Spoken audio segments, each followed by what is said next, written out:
everyone, welcome to Milestone Makers English House Presents Let's Talk with പാർവതിയിലേക്ക് എല്ലാവർക്കും സ്വാഗതം. അപ്പോൾ ഇന്ന് Let's Talk with പാർവതിയിലെ എൻ്റെ കൂടെ ജോയിൻ ചെയ്യുന്നത് എന്താ പറയാ, ആളിപ്പോ ഭയങ്കര ഹാപ്പി ആയിട്ട് ഭയങ്കര പ്ലസന്റ്, എനിക്കൊന്ന് ഭയങ്കര പ്രൗഡ് മൊമെന്റിൽ ആള് തന്നെ ഇവിടെ വന്നിരിക്കുകയാണ്. നമ്മുടെ ബിഗ് ബോസ് സീസൺ 5 ടോപ്പ് 2 വന്ന ഫസ്റ്റ് റണ്ണറപ്പ് ആയിട്ടുള്ള റെനീഷയാണ് എന്റെ കൂടെ ജോയിൻ ചെയ്യുന്നത്. Hello hello. ഭയങ്കര സന്തോഷിക്കേണ്ട ഒരു ടൈം ആണല്ലേ? ഉറപ്പായിട്ടും. വന്ന് 2 ദിവസമല്ലായുള്ളൂ, ലാൻഡ് ചെയ്തിട്ട് 2 ദിവസമായിട്ടുള്ളൂ.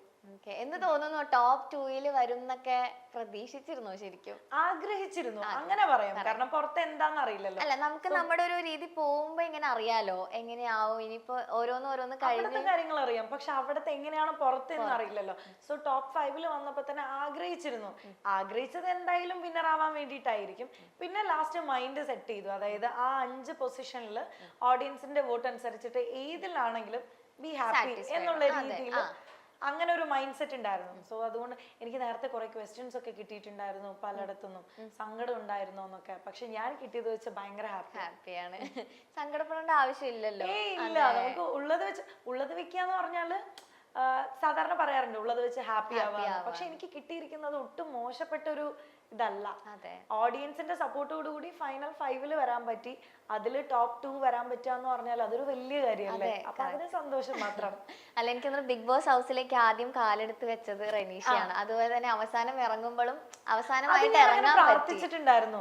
ആദ്യം അകത്തോട്ട് കയറിയിട്ടാണ് ഞാനൊരു ക്യാമറ നോക്കിയിട്ട് എന്റെ മനസ്സിൽ ഞാനിങ്ങനെ പ്രാർത്ഥിച്ചിട്ടുണ്ടായിരുന്നു, ആദ്യം കയറിയത് ഞാൻ, അവസാനം ഇറങ്ങാൻ പറ്റട്ടെ. പക്ഷെ അതേപോലെ തന്നെ നടന്നു. അവസാനം ലാൽ സാറെ കൈ പിടിച്ചിട്ട് ഇറങ്ങാനുള്ള ഭാഗ്യം എനിക്കുണ്ടായി. അതെ, ആ കൈ പിടിച്ച് പൊക്കിയത് അഖിലേണ്ടാണെങ്കിൽ ആ കൈ പിടിച്ച് ഫിനാലിൽ വരെ നിൽക്കാൻ പറ്റി. പക്ഷെ മനസ്സുകൊണ്ട് ഞാൻ ഭയങ്കര ഹാപ്പിയാ. അതെ, ഓക്കെ. എനിക്ക് തോന്നുന്നു അഖിലേട്ടനായിട്ടാണ് ഏറ്റവും ആദ്യം അടി ഉണ്ടാവുന്നത്. ലാസ്റ്റ് നിങ്ങൾ രണ്ടുപേരുമാണ് ടോപ്പ് 2 വന്ന് നിന്നത്. അത് നമുക്ക് എപ്പോഴും ഓർമ്മ വന്നതെന്നറിയോ, പുറത്തിറങ്ങിയിട്ട് റീൽസ് ഒക്കെ കണ്ടു. അപ്പോഴാണ് പലരും ഇട്ടിട്ടുണ്ടായിരുന്നു, തുടങ്ങി വെച്ചതവർ തന്നെ അവസാനിപ്പിച്ചു എന്നുള്ള രീതിയിൽ. ശരിയായിരുന്നു, ഞങ്ങളായിരുന്നു അവിടെ അകത്ത് ആദ്യം അടി പൊട്ടിച്ചിട്ടുണ്ടായിരുന്നത്. എന്നിട്ട് ഞങ്ങള് ജുനൈസ് പോയ സമയത്ത് ഞാനും അഖിലേട്ടനും പറയുകയും ചെയ്തു, നമ്മള് മാത്രമായി എന്ന് പറഞ്ഞിട്ട് ഞങ്ങൾ ചെയ്തിട്ടുണ്ടായിരുന്നു. ഓക്കെ, എങ്ങനെയുണ്ട് പുറത്തിറങ്ങിയിട്ടുള്ള റെസ്പോൺസ്? ഇത്രയും നാൾ ആ ഹൗസിന്റെ അകത്തായിരുന്നല്ലോ, ഞങ്ങൾ കണ്ടു എയർപോർട്ടിൽ വന്നപ്പോ തന്നെ ഗംഭീര സ്വീകരണം, റെനീഷ എന്നൊക്കെ വിളിച്ചിട്ട്. അത് പാർവതി, അത് ഭയങ്കര നല്ല എക്സ്പീരിയൻസ് ആയിരുന്നു. കാരണം പുറത്തിറങ്ങുമ്പോ ഞാൻ വിചാരിച്ചു വന്ന ഫ്ലൈറ്റിൽ തന്നെ തിരിച്ച് മുംബൈക്ക് പോണ്ടി വരുമോ എന്നൊക്കെ വിചാരിച്ചു. കാരണം വീട്ടുകാരുടെ റെസ്പോൺസ് എന്താന്ന് അറിഞ്ഞൂടാ. വിളിച്ചപ്പോ എല്ലാരും ഭയങ്കര ഹാപ്പി ആയിരുന്നു. പക്ഷെ ഇത്ര മാസീവ് ആയിട്ടുള്ള ഒരു ആക്സെപ്റ്റൻസ് എന്തോരം പേരാന്നറിയോ എയർപോർട്ടിൽ വന്ന് സ്വീകരിച്ചത്, അതും വിവിധ ഭാഗങ്ങളിലുള്ള എനിക്ക് പേഴ്സണലി അറിയാത്ത ആൾക്കാർ. അപ്പൊ ആ സന്തോഷം കാണുമ്പോ ഭയങ്കര ഹാപ്പിനെസ് ആയി, ഭയങ്കര ഹാപ്പി ആവാൻ പറ്റി. അയ്യോ, എന്തായിരുന്നു ചോദ്യം? പുറത്തിറങ്ങിയിട്ടുള്ള റെസ്പോൺസ് ഭയങ്കര സന്തോഷം തോന്നി. പല ആൾക്കാർ പറയുന്ന കാര്യങ്ങളാവട്ടെ, കുറേ ചേച്ചിമാരും ചേട്ടന്മാരും എല്ലാരും വന്ന് ഹഗ് ചെയ്തു, കിസ് ചെയ്തു, കൺഗ്രാറ്റ്സ് പറഞ്ഞു. ഭയങ്കര സന്തോഷമുണ്ട്. ഞങ്ങൾ എല്ലാവരും കുടുംബസമേതം വോട്ട് ചെയ്തു എന്ന് പറഞ്ഞു. ആരാന്ന് പോലും അറിഞ്ഞൂടാ.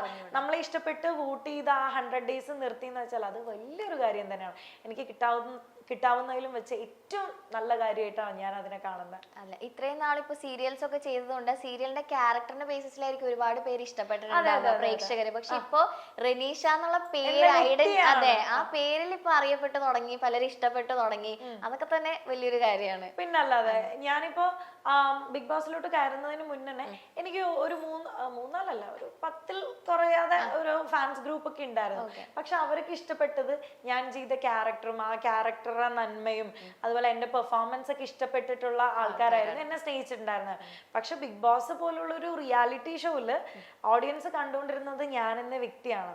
ആ എന്നെ ഇഷ്ടപ്പെട്ടത് കൊണ്ടാണ് അവരുടെ വിലയേറിയ ഓരോ വോട്ടും എനിക്ക് തന്ന് അവിടെ 100 days നിലനിർത്തിയത്. അതെന്നെ സംബന്ധിച്ച് വലിയൊരു കാര്യമാണ്. അതെ, എനിക്ക് ഇപ്പോഴും ഓർമ്മയുണ്ട്. ഞാൻ എല്ലാ ഇതിലും പറഞ്ഞിട്ടുണ്ട്, സീസൺസ് ഒന്നും അങ്ങനെ അധികം കാണാറുണ്ടായിരുന്നില്ല. പക്ഷെ ഈ സീസൺ ഡേ 1 തൊട്ട് എൻഡ് വരെ കണ്ടിട്ടുണ്ട്. കാരണം ഇന്റർവ്യൂസ് എടുക്കേണ്ടി വരുന്നത് നമുക്ക് അറിയാം. അപ്പൊ എനിക്ക് എല്ലാരെ പറ്റി അറിയണം, എന്തൊക്കെയാ ഹൗസിൽ ഹൗസിൽ നടന്നതെന്ന് അറിയണം. അപ്പൊ എല്ലാ ദിവസവും നമ്മളിരുന്ന് കാണും, പറ്റുമ്പോ ലൈവ് ഇരുന്ന് കാണാറുണ്ട്. അപ്പൊ ഞാൻ അതില് ഏറ്റവും മേളിലത്തെ സ്ഥലത്ത് പോയിരുന്നിട്ട് റെനീഷ കരയുന്ന ഒരു സീൻ ഉണ്ടായിരുന്നു. അതില് റെനീഷ അല്ല ആ സമയം പറയുന്നതായിരുന്നു പറഞ്ഞാൽ സ്വന്തമായിട്ട് ഡിസിഷൻ, ഇപ്പൊ അണ്ണൻ പറഞ്ഞിട്ടാണ് എല്ലാ കാര്യങ്ങളും ചെയ്യുന്നത്. റെനീഷ പബ്ലിക്കിൽ എല്ലാവരുടെ മുമ്പിൽ വെച്ച് പറഞ്ഞിട്ടുള്ള കാര്യമാണ്. ഇപ്പൊ ഞാൻ ചെയ്യുന്നത് ശരിയാണോ, ഞാൻ ചെയ്യുന്നത് തെറ്റാണോ, എനിക്ക് അറിയാൻ പാടില്ല, എനിക്ക് പറഞ്ഞു തരാൻ ആരുമില്ല, അങ്ങനത്തെ ഒരു സിറ്റുവേഷനിലാണ് അവിടെ അകത്തിരിക്കണേ. പക്ഷെ എടുക്കുന്ന തീരുമാനങ്ങളിലൊക്കെ എടുക്കുന്ന ടൈമിൽ ഭയങ്കര ടെൻഷൻ ഉണ്ടായിരുന്നോ? എടുക്കുന്ന ടൈമിൽ ടെൻഷൻ ഇല്ല, പക്ഷെ എടുത്തു കഴിഞ്ഞ് ആരെങ്കിലും വിഷമിക്കുന്നത് കാണുമ്പോൾ എനിക്കൊരു ടെൻഷൻ വരും. ഞാൻ എന്തെങ്കിലും തെറ്റ് ചെയ്യുന്നുണ്ടോ? ഇപ്പൊ പുറത്താവുമ്പോൾ നമുക്ക് എന്തെങ്കിലും ഒരു കൺഫ്യൂഷൻ ഉണ്ടെന്നുണ്ടെങ്കിൽ നമുക്ക് അമ്മയോട് ചോദിക്കാം, അച്ഛനോട് ചോദിക്കാം, ചേട്ടനോട് ചോദിക്കാം, അല്ലെങ്കിൽ നമുക്ക് നല്ല ബെസ്റ്റ് ഫ്രണ്ട്സ് ഉണ്ടാവും. അപ്പൊ അവരോട് ചോദിക്കുമ്പോൾ കറക്റ്റ് ആണ് അല്ലെങ്കിൽ അത് തെറ്റാണെന്ന് പറയുമ്പോൾ നമ്മളത് ഇരുന്ന് ആലോചിക്കും. സോറി പറയണ്ടാണെങ്കിൽ സോറി പറയും. അയ്യോ സോറി പറയുന്നത് എനിക്ക്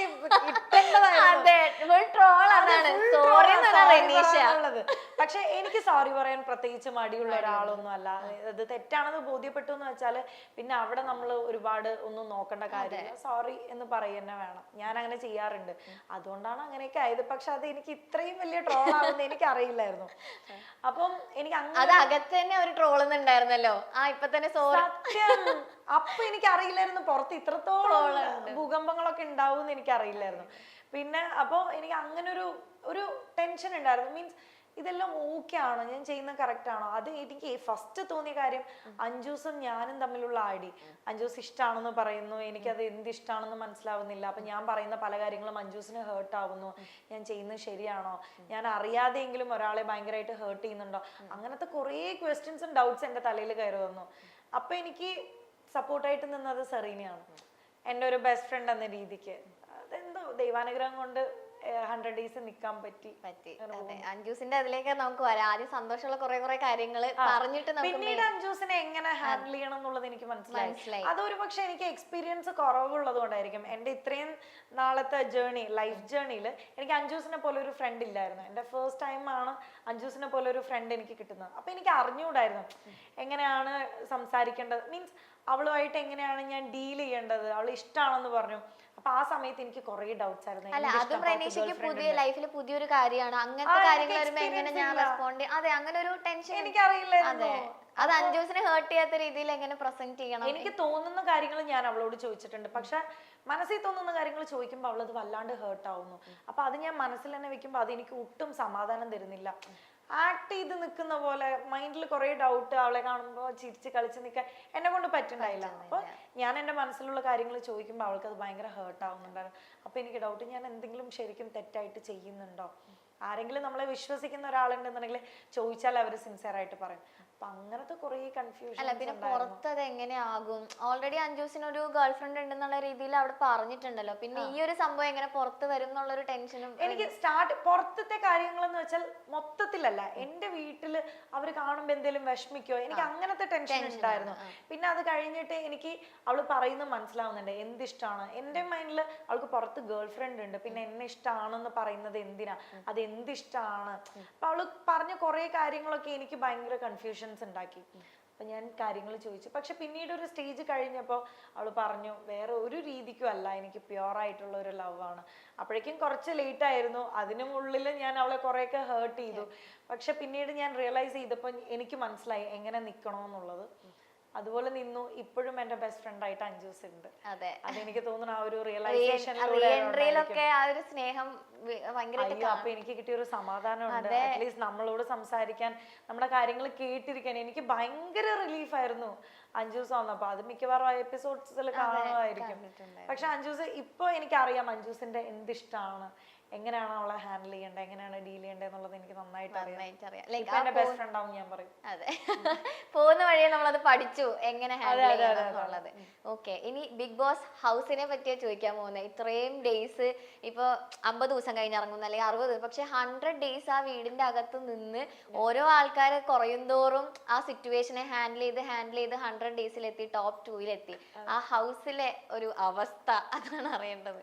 ഹൗസിന്റെ അവസ്ഥ എന്ന് പറഞ്ഞാല് ഇങ്ങനെ ടേൺ ചെയ്യും. ഭയങ്കര ആദ്യമൊന്നും അത്രയ്ക്ക് പ്രശ്നം ഉണ്ടായിരുന്നില്ല. പോയി കുറച്ച് ദിവസം മൊബൈൽ ഉണ്ടായിരുന്നില്ല, ഇഷ്ടപ്പെട്ട ഫുഡ് കഴിക്കാൻ പറ്റുന്നുണ്ടായിരുന്നില്ല, അങ്ങനത്തെ ഒരു ഉറക്കം, ഫുഡ്, അതൊക്കെയായിരുന്നു പ്രശ്നം. പുറത്തത്തെ കാര്യങ്ങളൊന്നുമേ അറിയുന്നില്ല, അതൊക്കെയായിരുന്നു ഒരു പ്രശ്നം. പിന്നെ അത് കഴിഞ്ഞ് അതൊരു ട്രാക്കിലോട്ട് വന്നു. എനിക്കും ഫ്രണ്ട്സ് ഉണ്ടായി. എനിക്ക് എന്തെങ്കിലും പ്രോബ്ലം വരുമ്പോൾ ഞാൻ അവരുമായിട്ട് മാത്രം ഷെയർ ചെയ്യും. അത് സ്മൂത്ത് ആയിട്ട് പൊയ്ക്കൊണ്ടിരിക്കുകയായിരുന്നു. പക്ഷെ ആൾക്കാർ കുറയും തോറും നമുക്ക് വരുന്ന പ്രഷർ എന്ന് പറഞ്ഞാൽ ഭയങ്കര കൂടുതലായിരുന്നു. ഓരോ ഡേയ്സ് കൂടുന്തോറും ഗെയിം ആകെ ടൈറ്റായി വരികയായിരുന്നു. ആ എൻഡിലോട്ടൊക്കെ എത്തിയപ്പോൾ ടൈം ഒട്ടും പോകുന്നില്ല. ഓരോ മിനിറ്റിനും എന്തോരം ഡ്യൂറേഷൻ ഉണ്ടെന്ന് നമ്മൾ റിയലൈസ് ചെയ്യുന്നത് അപ്പോഴാണ്. ടിക്കറ്റ് ഫിനാലൊക്കെ അയ്യോ, ആ ടൈമിലൊക്കെ എൻഡ്യൂറൻസ് ടാസ്ക് ആയിരുന്നു. ഞാനെന്ന പേഴ്സൺ ഒരിക്കലും എൻഡ്യൂറൻസ് ടാസ്ക് ഒന്നും ചെയ്യാൻ പറ്റില്ല. പക്ഷെ അപ്പോഴും മനസ്സിലൊരു വാശി എന്താന്ന് വെച്ചാൽ എങ്ങനെങ്കിലും എത്തിപ്പെടണം. കാരണം ആ ഒരു ഗെയിം നല്ല രീതിയിൽ ചെയ്യാന്നുള്ളത് ഈസി അല്ലായിരുന്നു. തന്നിട്ടുള്ള ആ 5-6 ടാസ്ക് ഉണ്ടായിരുന്നു. ആ 6 ടാസ്ക് ഒരുപക്ഷെ പുറത്തുനിന്ന് നോക്കുന്നവർക്ക് വളരെ ഈസി ആയിരിക്കും. ഒരു സ്ഥലത്ത് തന്നെ പിടിച്ചുകൊണ്ടിരിക്കുക, അല്ലെങ്കിൽ ചുമ്മാ ഇരിക്കുക. പക്ഷെ ചുമ്മാ ഇരിക്കലും ഒട്ടും ചെറിയ കാര്യമല്ല, വലിയൊരു കാര്യമാണ്. പക്ഷെ അതിനെന്റെ മാക്സിമം ഞാൻ ട്രൈ ചെയ്തു. പക്ഷെ ടിക്കറ്റ് ഫിനാലെ എന്നുള്ള ആ ഒരു ടിക്കറ്റ് എനിക്ക് ചെയ്യാൻ പറ്റിയില്ല, വിൻ ചെയ്യാൻ പറ്റിയില്ല. പക്ഷെ എന്നാൽ പോലും എന്റെ പെർഫോമൻസിൽ ഞാൻ ഭയങ്കരമായിട്ട് സാറ്റിസ്ഫൈഡ് ആണ്. എനിക്കറിയാലോ എന്റെ ലെവൽ എന്താന്ന്. അതിന്റെ മാക്സിമം ഞാൻ കൊടുത്തിട്ടുണ്ടായിരുന്നു. പിന്നെ ചെറുതായിട്ട് കെയർലെസ് ആയിട്ടൊക്കെയാണ് എന്റെ പോയത്. മറ്റേ കയറ് പിടിക്കുന്നതായാലും അതെല്ലാം ഞാൻ കുറച്ചുകൂടി ഒന്ന് ആലോചിക്കണായിരുന്നു. പക്ഷെ ഞാൻ ആ സമയം നമുക്കൊന്നും പറയാൻ പറ്റില്ല. ഞാൻ കാഷ്വലി അവിടെ ഇരിക്കാൻ വേണ്ടി പോയപ്പോഴത്തേക്കും കൈ മാറിയിട്ടുണ്ടായിരുന്നു. എല്ലാം ചെറുതായിരുന്നു. ആ കുതിരപ്പുറത്തൊക്കെ ആടുമ്പോ എനിക്ക് അവിടെ ചൊറിഞ്ഞു. അപ്പൊ ഞാൻ ചൊറിഞ്ഞു. അപ്പൊ എല്ലാരും കണ്ടു, കൈയെടുത്തു. എക്സ്പ്രഷൻ അത് തന്നെയാണ്. അത് പക്ഷെ ആക്ച്വലി അതിന് മുന്നേ ഞാൻ ഒരിക്കൽ മൂക്ക് ചൊറിഞ്ഞതാ. അപ്പൊ ആരും കണ്ടില്ല. ഞാൻ ആ സമയം നോക്കിയപ്പോ ആരും നോക്കുന്നില്ല. ഓക്കെ, വേഗം പിടിച്ചു. എന്നിട്ട് അതിനുശേഷം ഞാൻ പറഞ്ഞു, അതിന് മുന്നേ ഞാൻ കൈ എടുത്തിട്ടുണ്ടായിരുന്നു. വേണമെങ്കിൽ അപ്പൊ ഇറങ്ങിപ്പോയിരുന്നു. ഞാൻ വിചാരിച്ച ആരും കണ്ടില്ലല്ലോ. ഓക്കെ, കുറച്ചേരം കൂടി ഞാൻ അങ്ങനെ ഇരുന്നു. എന്നിട്ട് രണ്ടാമത് ചൊറിഞ്ഞപ്പോ നാദിറയാണെന്ന് തോന്നുന്നു കണ്ടത്. കണ്ടപ്പോ ഞാൻ പറഞ്ഞു ബിഗ് ബോസ് പറയട്ടെ, ഞാൻ ഇറങ്ങാന്ന് പറഞ്ഞു. ബിഗ് ബോസ് പറഞ്ഞപ്പോ ഓക്കെ, അപ്പൊ ബൈ എന്നൊക്കെ പറഞ്ഞു ഞാൻ പിന്നെ ഇറങ്ങിപ്പോയി. ഓക്കെ, എന്തൊക്കെ പഠിച്ചു ഇത്രയും ഡേയ്സ് ആ ഹൗസിൽ നിന്നപ്പോ റെനീഷ എന്നുള്ള ഒരു ഇൻഡിവിജ്വൽ പേഴ്സൺ? മൊബൈൽ ഫോൺ ഇല്ലാണ്ട് ജീവിക്കാൻ പറ്റും. പുറത്തത്തെ കാര്യങ്ങൾ അറിയാതെ ജീവിക്കാൻ പറ്റും. കിട്ടുന്ന ഫുഡ് വെച്ചിട്ട് സാറ്റിസ്ഫൈഡ് ആവാൻ പറ്റും. ഉറക്കം ഒരു ടൈം ടേബിൾ പോലെ നമുക്ക് ചെയ്യാൻ പറ്റും. വീട്ടുകാരുടെ അഭിപ്രായങ്ങളോ ഒന്നുമില്ലാതെ, നമുക്കൊരു സജഷനോ ഒന്നും തരാൻ പറ്റാതെയും നമുക്ക് സ്വന്തമായിട്ട് ഡിസിഷനൊക്കെ എടുത്ത് നമുക്ക് മനസ്സിലാവുന്ന രീതിയിൽ പോവാൻ പറ്റും എന്നുള്ളത് മനസ്സിലാക്കി. പിന്നെ അടുക്കളയിലൊക്കെ കുറച്ച് പണിയൊക്കെ പഠിച്ചു. അടുക്കളയിലെ പണി കുറെ പഠിച്ചിട്ടുണ്ടായിരുന്നു. നല്ല രീതിയിൽ ഹെൽപ്പ് ചെയ്യാൻ പഠിച്ചു, കുക്കിങ്ങിലൊക്കെ ആണെങ്കിലും. പിന്നെന്താ, എൻഡ്യൂറൻസ് ടാസ്ക് അത്യാവശ്യം ഒട്ടും മോശമല്ലാത്ത രീതിയിൽ ചെയ്യാൻ പറ്റും എന്നുള്ളത് മനസ്സിലാക്കി. പിന്നെ അത് കഴിഞ്ഞിട്ട് എന്താ, കുറേ കാര്യങ്ങൾ, അതായത് ഇപ്പൊ നാദിറൊക്കെ ആണെന്നുണ്ടെങ്കിലും ഒരുപാട് ഇൻഫർമേഷൻസും നോളേജ് ഒക്കെ ഷെയർ ചെയ്യുമായിരുന്നു. ഇപ്പൊ ട്രാൻസ്ജെൻഡർ പേഴ്സൺ എന്നുള്ള ഒരു രീതിയിൽ എൻ്റെ ഫസ്റ്റ് ലൈഫിൽ വരുന്ന ഞാൻ മീറ്റ് ചെയ്യുന്ന ഫസ്റ്റ് ഫ്രണ്ട് എന്ന് വേണമെങ്കിൽ നാദിറയെ പറയാം. അപ്പൊ നാദിറ ഒരുപാട് നോളേജ് ഷെയർ ചെയ്തിട്ടുണ്ടായിരുന്നു. അതൊക്കെ എൻ്റെ ലൈഫിൽ ഞാൻ ഫസ്റ്റ് ടൈമാണ് അങ്ങനത്തെ ഒരു പേഴ്സൺ തന്നെ കേൾക്കുമ്പോൾ അതിൻ്റെ ഡെപ്ത് ഭയങ്കരമായിരിക്കും. അത് ഒരുപാട് കാര്യങ്ങൾ അത് പഠിക്കാൻ പറ്റി. പിന്നെ ഏത് സാഹചര്യത്തിലും മനുഷ്യൻ വേണമെന്നുണ്ടെങ്കിൽ ജീവിക്കാൻ പറ്റും എന്നുള്ള കാര്യം പഠിച്ചു. കുറേ കാര്യങ്ങൾ പഠിച്ചു. പുറത്തിറങ്ങിയപ്പോ അണ്ണനൊക്കെ എന്താ പറഞ്ഞേ? അണ്ണനും ഉമ്മ എല്ലാവരും ആക്ച്വലി ഭയങ്കര ഹാപ്പി ആയിരുന്നു. കൊറേ കാര്യങ്ങളൊക്കെ പഠിച്ചല്ലോ ലൈഫിൽ, ഒരുപാട് കാര്യങ്ങൾ പഠിച്ചു. എല്ലാം പറയുന്ന ഒരു എപ്പിസോഡ് മൊത്തം വേണം. അതെ. പിന്നെ ഇപ്പൊ റെനീഷ് ഇങ്ങനെ സംസാരിച്ചിരിക്കുമ്പോ എന്റെ മനസ്സിലേക്ക് പെട്ടെന്ന് ഒരു തുമ്മല. അയ്യോ, ചോദിക്കില്ലേ, ഞാൻ ഓർത്തി കീ സൗണ്ട് എവിടെന്നാ വന്നത്. എനിക്ക് ട്രോളും വന്നിട്ടുണ്ടായിരുന്നു, കീരിയുടെ സൗണ്ട് എന്നൊക്കെ പറഞ്ഞിട്ട്. പക്ഷെ ലാൽ സാർക്ക് അത് ഇഷ്ടായിരുന്നു തോന്നുന്നു. പെട്ടെന്ന് സത്യം ആ സമയത്ത് എന്തോ ടാസ്ക് വായിച്ചുകൊണ്ടിരിക്കായിരുന്നു. ലാൽ സാർ ചിരിക്കണ കണ്ടിട്ട് ഞാൻ ടാസ്ക് വായിച്ചൊന്നും ഞാൻ കേട്ടിട്ടുണ്ടായിരുന്നില്ല. ലാൽ സാറിനെ നോക്കിക്കൊണ്ടിരിക്കുകയായിരുന്നു. പിന്നെ ആ സ്റ്റോറി പറയുന്ന സംഭവം ഇല്ലേ, മാറി മാറി പറയുന്നത്, അത് തുടങ്ങി വെച്ചത് റെനീഷ അല്ലേ? ലാലേട്ടനൊരു സ്റ്റോറി പറഞ്ഞു തന്നിട്ട് അയ്യോ, അത് എന്റെ കിളി അപ്പൊ തന്നെ പോയി. ലാൽ സാറ് പോലും വായിക്കായിരുന്നേ. തെക്ക് വടക്ക് മര്യാദ മൂല ആ സംഭവങ്ങളൊക്കെ പോയി. അതെ, ഇനിയിപ്പോ ബാക്കിൽ വരുന്ന ആര് തെറ്റിച്ചാലും അതിന്റെ ഫുൾ റെസ്പോൺസിബിലിറ്റി ഞാൻ എടുക്കാന്നുള്ള രീതിയിൽ മൈൻഡ് സെറ്റ് ചെയ്തിട്ടായിരുന്നു നിന്നുണ്ടായിരുന്നത്. പിന്നെ ഞാൻ സെറീനയാണ് വിളിച്ചത്. അവക്കൊന്നും മനസ്സിലായില്ല ഞാൻ പറഞ്ഞത്, കാരണം എനിക്ക് തന്നെ മനസ്സിലായിട്ടുണ്ടായിരുന്നില്ല. അത് കംപ്ലീറ്റ് ഫ്ലോപ്പ് ആക്കി കൊടുത്തു. എന്നെ കൊണ്ട് ഇത്രയൊക്കെ പറ്റും, എന്നെ കൊണ്ട് ചെയ്യാൻ പറ്റുന്നൊക്കെ ഞാൻ ചെയ്തിട്ടുണ്ടായിരുന്നു. ഓക്കെ, ഇനി ബിഗ് ബോസിലേക്കുള്ള ഒരു എൻട്രി. ഇപ്പൊ ബിഗ് ബോസിന്റെ കഥകളിലേക്ക് വരുന്നതിന് മുന്നേ അതിലേക്ക് എത്തിയത് എങ്ങനെയാണെന്ന് പ്രേക്ഷകർക്ക് അറിയണം എന്ന് എന്തായാലും ഉണ്ടാവും. കാരണം ഇപ്പൊ നമ്മൾ ഇന്റർവ്യൂ ചെയ്ത എല്ലാവർക്കും ഒരു സ്റ്റോറി ഉണ്ടായിരുന്നു ആ ജേർണിയിലേക്ക് എത്തിയത്. ഇപ്പൊ പ്രത്യേകിച്ച് എനിക്ക് പറയുകയാണെങ്കിൽ നമ്മുടെ വിഷ്ണു ഭയങ്കര സ്റ്റോറിയാ പറഞ്ഞ. സത്യം പറഞ്ഞാൽ നമ്മളിങ്ങനെ ഒട്ടും വിശ്വസിക്കാൻ പറ്റില്ല, അത്ര വലിയൊരു കഥ ഉണ്ടായിരുന്നു. തോന്നിയോ? അയ്യോ അല്ല, അങ്ങനെയല്ല, ഭയങ്കര ഹാർഡ് വർക്ക് ഉണ്ടായിരുന്നു ആൾ ആ ഒരു സ്റ്റേജിലേക്ക് എത്താൻ വേണ്ടിയിട്ട്. അവിടെ ഓടി എത്താനും അതിന്റെ ഓഡിഷനും അതിന്റെ ഇന്റർവ്യൂസും ഓരോ കാര്യങ്ങളുടെ സ്റ്റോറി എണ്ണി പറയുമ്പോൾ ഇത്രയും കാര്യങ്ങളൊക്കെ ഇതിന്റെ പുറകിൽ ഉണ്ടല്ലേ എന്ന് ഇങ്ങനെ ചിന്തിച്ചു പോയിട്ടുണ്ടായിരുന്നു. അപ്പൊ റെനീഷയുടെ ആ ഒരു സ്റ്റോറിയും കൂടെ ഒന്ന് ഇന്റർവ്യൂവിനെ കുറിച്ചിട്ടാണോ? അല്ല, എങ്ങനെയായിരുന്നു ബിഗ് ബോസിലേക്ക് ആ ഒരു കോള് വന്നതും? ഇതിന് മുന്നത്തെ സീസണിൽ കോളും ഒക്കെ വന്നിട്ടുണ്ടായിരുന്നു? ഇല്ല, ഫസ്റ്റ് ടൈം ആണ് ഇപ്പൊ വരുന്നത്. പക്ഷെ എന്റെ 1-2 ഫ്രണ്ട്സ് മുന്നത്തെ സീസണിൽ പോയിട്ടുണ്ട്. 3rd സീസണിൽ അനൂപേട്ടനും പോയിട്ടുണ്ടായിരുന്നു, 4th സീസണിൽ ധന്യച്ചിയും പോയിട്ടുണ്ടായിരുന്നു. അപ്പൊ ഇവരൊക്കെ പോയിട്ട് വന്നിട്ട് നമ്മൾ എപ്പോ മീറ്റ് ചെയ്യുമ്പോഴും ഇവർക്ക് എപ്പോഴും പറയാനുള്ള കഥകൾ എന്ന് വെച്ചാല് ബിഗ് ബോസിൽ അങ്ങനെ സംഭവിച്ചു, ഇങ്ങനെ സംഭവിച്ചു, അത് ഇങ്ങനത്തെ എക്സ്പീരിയൻസ് ആയിരുന്നു, അങ്ങനത്തെ കുറേ കാര്യങ്ങൾ പറയും. അപ്പൊ ഞാൻ എപ്പോഴും ആലോചിക്കും, എനിക്ക് ഭയങ്കര അഡ്വഞ്ചറസ് ആയിട്ടുള്ള കാര്യങ്ങളൊക്കെ ചെയ്യാൻ ഭയങ്കര ഇഷ്ടമാണ്. സെയിം ഡയലോഗാ സെറീനെ പറഞ്ഞത്. നല്ല മാച്ച് സെയിം ഡയലോഗ് എന്റെ അടുത്ത് പറഞ്ഞ ആള്. മുന്നേ ഏഷ്യനെറ്റില് ഡയർ ദ ഫിയർ എന്ന് പറഞ്ഞിട്ട് ഒരു പ്രോഗ്രാം ഉണ്ടായിരുന്നു. ആ സമയത്തൊക്കെ നമ്മൾ ചെറുതായിരുന്നു, പക്ഷെ എന്നാൽ പോലും അത് കണ്ടിരിക്കും എനിക്ക് ഭയങ്കര ഇഷ്ടം.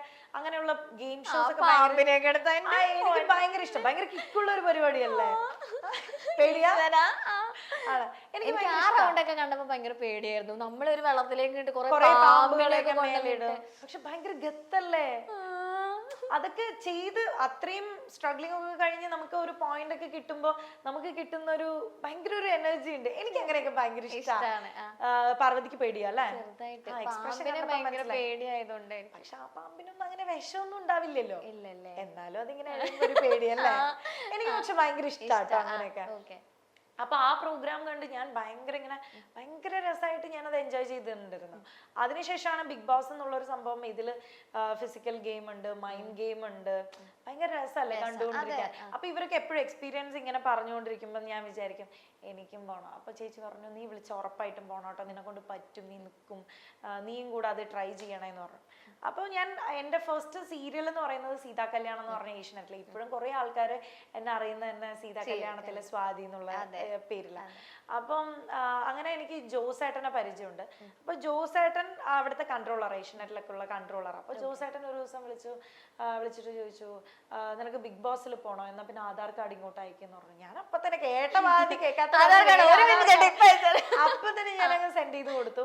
എന്നിട്ട് പിന്നെ പറഞ്ഞു ഇന്റർവ്യൂ ഉണ്ടാവും, ഇപ്പൊ ആരോടും പറയരുത്, അത് ഭയങ്കര കോൺഫിഡൻഷ്യൽ ആയിട്ട് വെക്കണം എന്ന് പറഞ്ഞു. അപ്പൊ സൂം മീറ്റിംഗിലായിരുന്നു ഫസ്റ്റ് ഇന്റർവ്യൂ. അപ്പൊ കുറെ എന്റെ മോൾ ഷൈൻ്റെയും ഏഷ്യനെറ്റിന്റെയും പിന്നെ അതുപോലെ ബിഗ് ബോസ് ടീമിന്റെയും എല്ലാവരുടെയും കുറച്ച് പേരൊക്കെ ഉണ്ടായിരുന്നു. കുറെ സാറുമാരും കുറെ മാഡം എല്ലാം ഉണ്ടായിരുന്നു. വീട്ടില് ചോദിച്ചില്ലേ ഏതാ ഇതിലിങ്ങനെ അയക്കാൻ പോണാരും? എനിക്ക് ആക്ച്വലി ഇതിനോട് ഇഷ്ടമുണ്ടെന്ന് ഞാൻ നേരത്തെ വീട്ടിൽ പറഞ്ഞിട്ടുണ്ടായിരുന്നു. ധന്യേച്ചിയൊക്കെ വന്ന ടൈമില് ധന്യേച്ചി അതിലെ എക്സ്പീരിയൻസ്. അപ്പൊ ഞാൻ വീട്ടിലിങ്ങനെ ഇരുന്ന് പറയണോ ബിഗ് ബോസിൽ കിട്ടിയ എനിക്കും പോണോന്നുണ്ട്.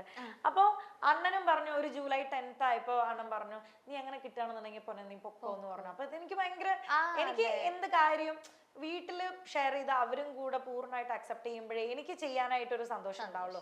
അപ്പോൾ ഇത് കൂടെ കേട്ടപ്പോൾ ഞാൻ ഭയങ്കര ഹാപ്പി ആയി. അപ്പൊ ഞാൻ ഇങ്ങനെ ഒരു ഇന്റർവ്യൂവിന് വേണ്ടി വെയിറ്റ് ചെയ്യായിരുന്നു. അപ്പൊ സൂം മീറ്റിംഗിലായിരുന്നു ഇന്റർവ്യൂ. ഞാൻ അവിടെ എന്തൊക്കെയോ സംസാരിച്ചു, എന്തൊക്കെയോ ചോദിച്ചു. ഭയങ്കര ഫൺഫിൽഡ് ആയിട്ടുള്ളൊരു ഇന്റർവ്യൂ ആയിരുന്നു. അത് കഴിഞ്ഞ് പിന്നെ കുറേ നാള് കോളൊന്നും കാണാനില്ല. അപ്പൊ ഞാൻ വിചാരിച്ചു കിട്ടിയോ പോയോ അങ്ങനെ വിചാരിച്ചു. പക്ഷെ ഞാൻ അപ്പോഴത്തേക്കും വേറൊരു സീരിയലൊക്കെ ചെയ്തു തുടങ്ങിയിട്ടുണ്ടായിരുന്നു.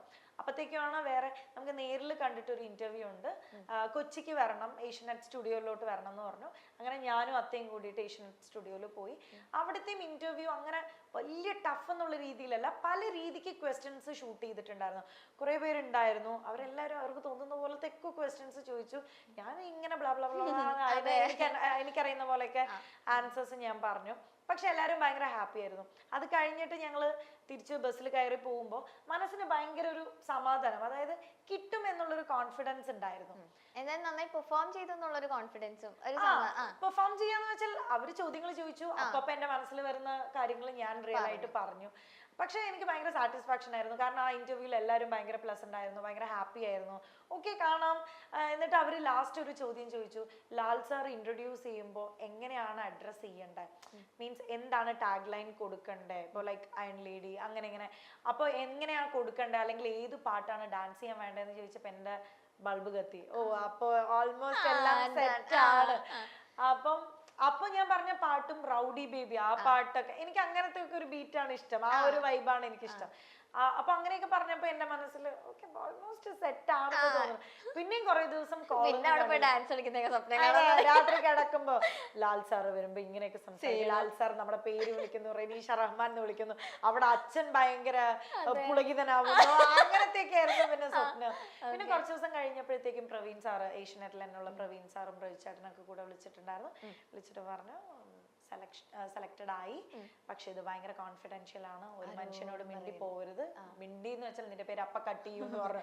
അപ്പൊ ഞാൻ പറഞ്ഞ വേണ്ട, ഞാൻ ആരോടും പറയുന്നില്ല. അപ്പൊ കുറച്ചു പേരൊക്കെ ചോദിച്ചിട്ടുണ്ടായിരുന്നു പ്രഡിക്ഷനിൽ, പക്ഷെ എന്റെ പേര് കുറവായിരുന്നു. കാരണം എന്താന്ന് വെച്ചാൽ ഞാൻ അപ്പത്തേക്കും വേറൊരു സീരിയൽ ഞാൻ സ്റ്റാർട്ട് ചെയ്തിട്ടുണ്ടായിരുന്നു. അപ്പൊ പിന്നെ എന്റെ പ്രഡിക്ഷൻ ലിസ്റ്റിൽ എന്റെ പേര് വളരെ കുറവായിരുന്നു. അങ്ങനെ ഞാൻ അവിടെ എത്തിപ്പെട്ടു. അതെ, അങ്ങനെയാണ് ബിഗ് ബോസ് സീസൺ 5 റെനീഷ എത്തിപ്പെട്ടത്. ഓക്കെ, പിന്നെ അവിടുത്തെ ഓരോ കാര്യങ്ങൾ ഇനിയിപ്പോ എടുത്ത് ചോദിക്കുകയാണെങ്കിൽ ആദ്യം എന്റെ മനസ്സിലേക്ക് വരുന്ന പെർഫോമൻസ് നാഗവല്ലിയുടെ പെർഫോമൻസ് തന്നെയാണ്. കിട്ടുക്കനായിരുന്നു.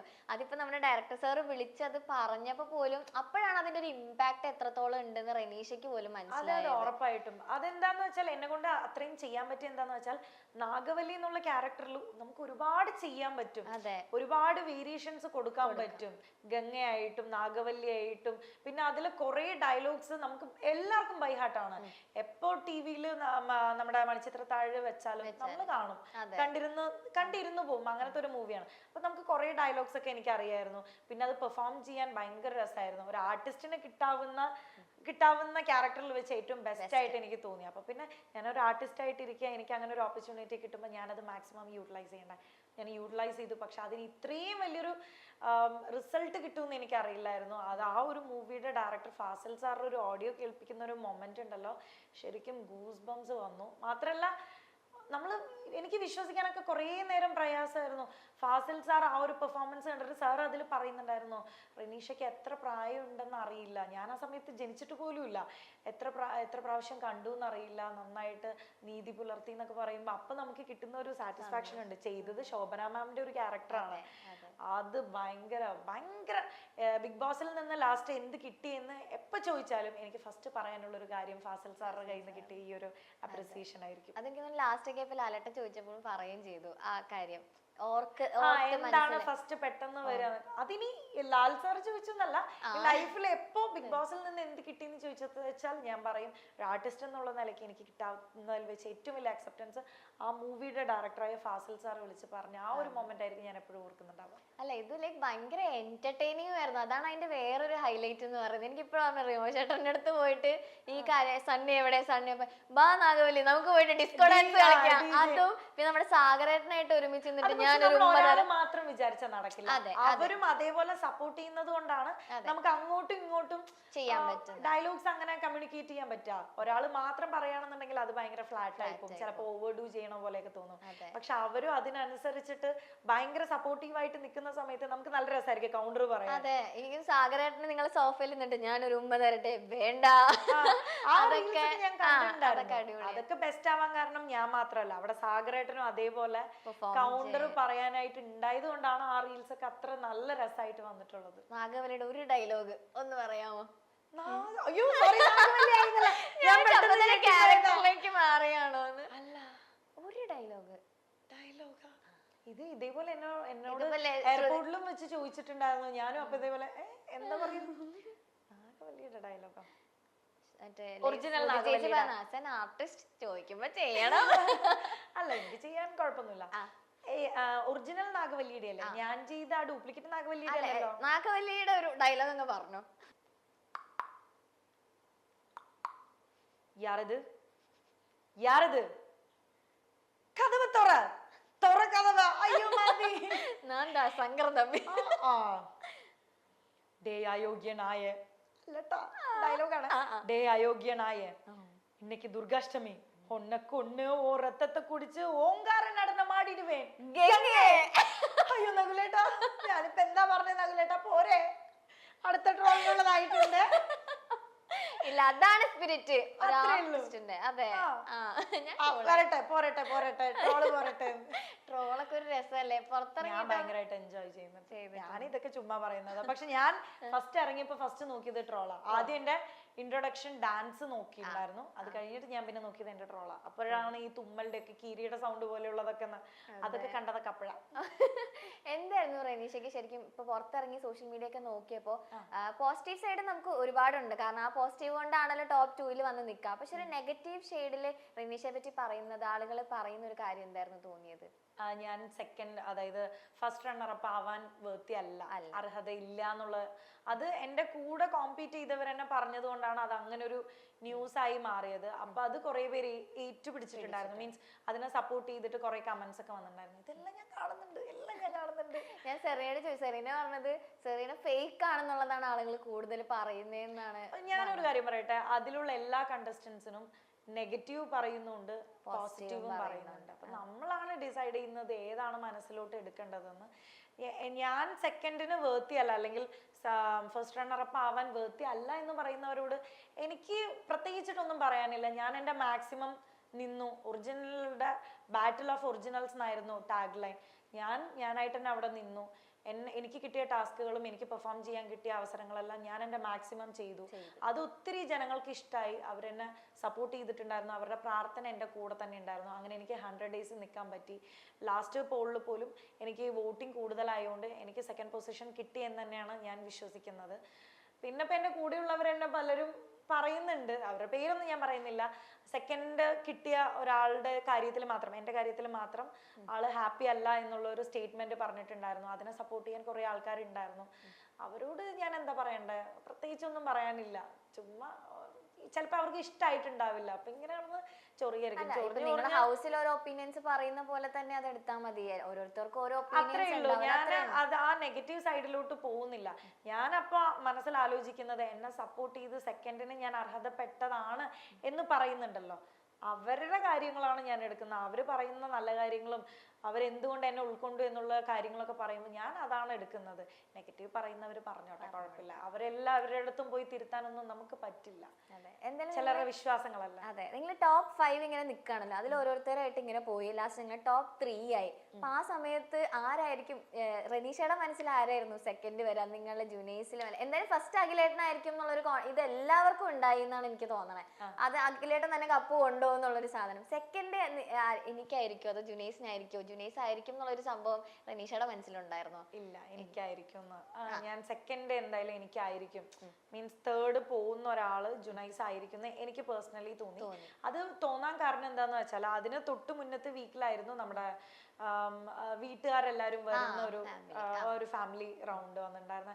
അതില് എല്ലാ ഫാമിലീസ് വന്നിട്ട് എനിക്ക് ഞാൻ ചോദിക്കാതെ തന്നെ പലരും, ഇപ്പൊ അഖിലേട്ടന്റെ വൈഫൊക്കെ എൻ്റെ തൊട്ടടുത്തിരുന്നിട്ടായിരുന്നു പറയുന്നുണ്ടായിരുന്നത്, നല്ല ഗെയിം ആട്ടോ, നന്നായിട്ട് ചെയ്യുന്നുണ്ട്, നല്ല സ്ട്രോങ് ആയിട്ടുള്ള കുട്ടിയാണ്. അതൊന്നും ഞാൻ ചോദിച്ചത് പോലും അല്ല. പക്ഷെ ഞങ്ങൾ ഓരോരുത്തർ വരുമ്പോഴും എല്ലാരെ കുറിച്ചൊക്കെ പറയുമായിരുന്നു.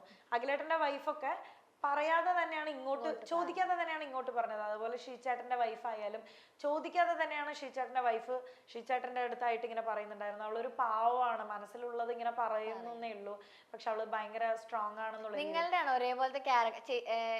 എന്റെയും ഷീചേട്ടന്റെ വൈഫിന്റെ, ഷീചേട്ടൻ ഇടയ്ക്ക് പറയുമായിരുന്നു, നിന്നെ പോലെ തന്നെയാണ് വൈഫ് എന്ന് പറയുമായിരുന്നു. അപ്പൊ ചേച്ചി എനിക്ക് ഒരു ഗിഫ്റ്റ് ഒക്കെ കൊടുത്തു വിട്ടിട്ടുണ്ടായിരുന്നു. അഞ്ജൂസ് റീ എൻട്രി ചെയ്ത സമയത്ത് എനിക്ക് നല്ല ഭംഗിയുള്ള ഒരു ജുംക്കയൊക്കെ ഗിഫ്റ്റ് ആയിട്ട് കൊടുത്തയച്ചിട്ടുണ്ടായിരുന്നു. അപ്പൊ ഒന്ന് മനസ്സിലാക്കിയേ, സ്വന്തം ഹസ്ബൻഡ് ആ ഒരു ഗെയിം ഷോയിൽ നിൽക്കുമ്പോൾ ഓപ്പോസിറ്റ് നിൽക്കുന്ന ഒരാളാണ് ഞാൻ. അപ്പൊ എന്നെ എത്രത്തോളം ഇഷ്ടമുണ്ടായിട്ടായിരിക്കണം എനിക്ക് മാത്രമായിട്ട് ആ ഒരു ജുംക്ക ഗിഫ്റ്റ് ചെയ്തിട്ടുണ്ടാവുക. അത് ഞാനപ്പോ സൂക്ഷിച്ചു വെച്ചിട്ടുണ്ട്. അതിലൊക്കെ എനിക്ക് ഭയങ്കര ഹാപ്പിനെസ് ആണ്. അപ്പൊ ആ ഒരു റൗണ്ട് കഴിഞ്ഞപ്പോ എനിക്ക് മനസ്സിലായി, പുറത്ത് അത്യാവശ്യം നല്ല സപ്പോർട്ട് എനിക്ക് കിട്ടുന്നുണ്ട്. പിന്നെ റീ എൻട്രി ചെയ്തപ്പോൾ നാദിര തന്നെ എൻ്റെ അടുത്ത് പറഞ്ഞിട്ടുണ്ടായിരുന്നു, റെനീഷയുടെ ഫാൻസിനെ കൊണ്ട് ഒരു രക്ഷയില്ല, ഒത്തിരി ഫാൻ പേജ് ഒക്കെ ഉണ്ട്. അപ്പൊ തന്നെ എൻ്റെ മനസ്സിൽ, പിന്നെ അഞ്ജൂസും പറഞ്ഞിട്ടുണ്ടായിരുന്നു, നിനക്ക് നല്ല സപ്പോർട്ട് ഉണ്ട്, നിന്നിലെ നന്മ കുറേ പേര് മനസ്സിലാക്കുന്നുണ്ട്, പിന്നെ നെഗറ്റീവ് പറയുന്നവരുണ്ട്, നീ അതൊന്നും കെയർ ചെയ്യണ്ട, കുഴപ്പമില്ല, നിനക്കറിയാലോ നീ എന്താണ്. അപ്പോൾ അങ്ങനെ പലരും പറഞ്ഞപ്പോൾ എൻ്റെ മൈൻഡിൽ തന്നെ തോന്നി, ഓക്കെ എനിക്ക് അത്യാവശ്യം നല്ല സപ്പോർട്ട് ഉണ്ട്. അപ്പൊ പിന്നെ ഞാൻ തേർഡ് പോകുന്ന ഒരാളെ ഞാൻ ജുനൈസ് ആയിട്ട് തന്നെ ആയിരുന്നു എൻ്റെ മൈൻഡിൽ. അതെന്റെ ആഗ്രഹമല്ല, എനിക്ക് തോന്നിയ കാര്യമാണ്.